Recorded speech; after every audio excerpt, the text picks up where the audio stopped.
You were not born into luxury, nor into misery. You were simply born into a time where the fate of women was decided by someone stronger, someone above, someone who would never know your name. When you turned 14, soldiers arrived at your village gate. They carried a sealed decree, stamped with the emblem of the imperial household. It contained one simple line: the eldest daughter of this house shall be sent to the palace. No one asked if you wanted this. No one asked if you were ready, because from that moment on, your life no longer belonged to you. The day you left home, your mother cried relentlessly. Your father said nothing. The neighbors, however, smiled with admiration. To them, entering the palace meant fortune, honor, elevation. Only you felt the truth that their smiles were cold and hollow, like the winter air just before a storm.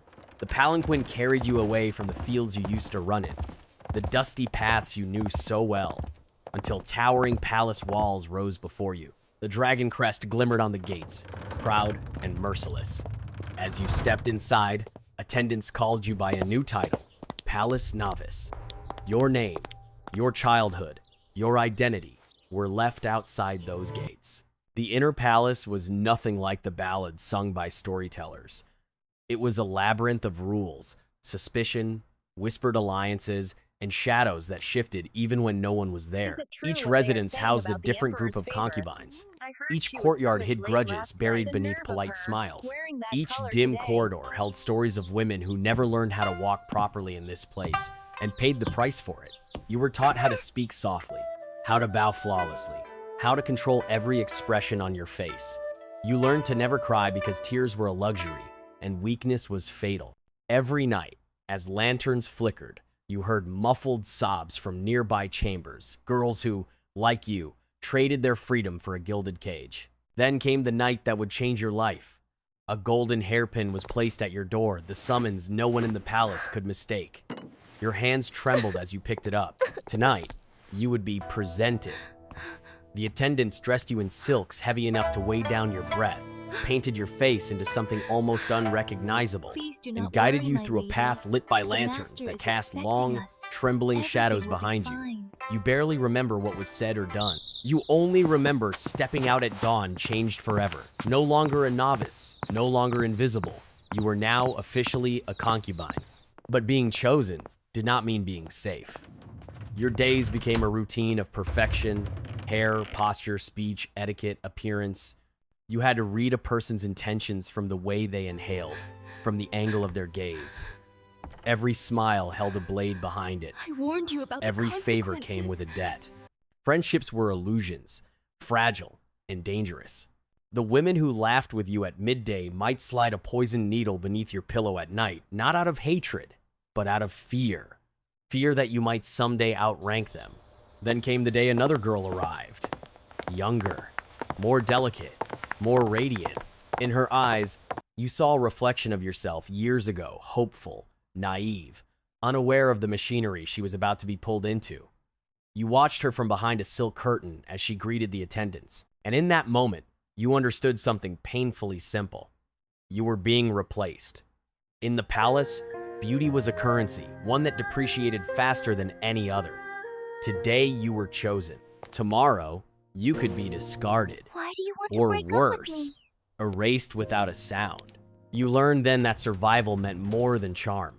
It meant intelligence, restraint, and sometimes ruthlessness. You heard rumors about a favored concubine who fell from grace and disappeared overnight.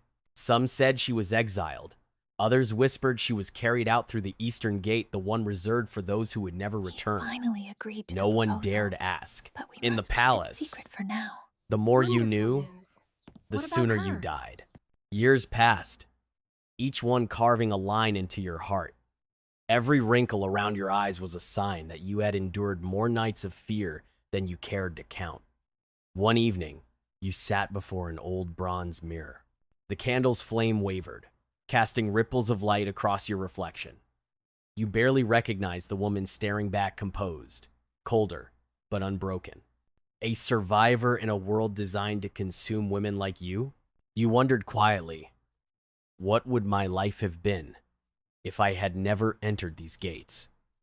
Perhaps you would have married a gentleman, raised children, grown old beneath the same roof you were born under. But destiny chose a different path. You became a concubine, a title that was both privilege and prison.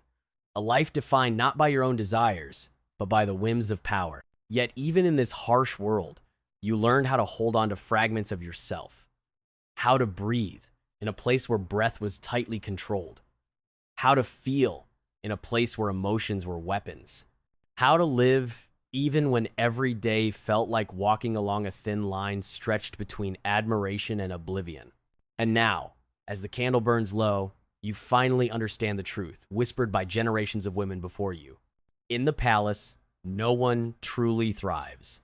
Some endure, some vanish, and the rest learn to turn their hearts into stone. You inhale deeply. You close your eyes. Tomorrow, the palace will wake again with all its secrets in storm. And you, concubine, survivor, silent witness to a world of power and peril, will continue playing the role fate forced upon you until the palace forgets your name or remembers it too late.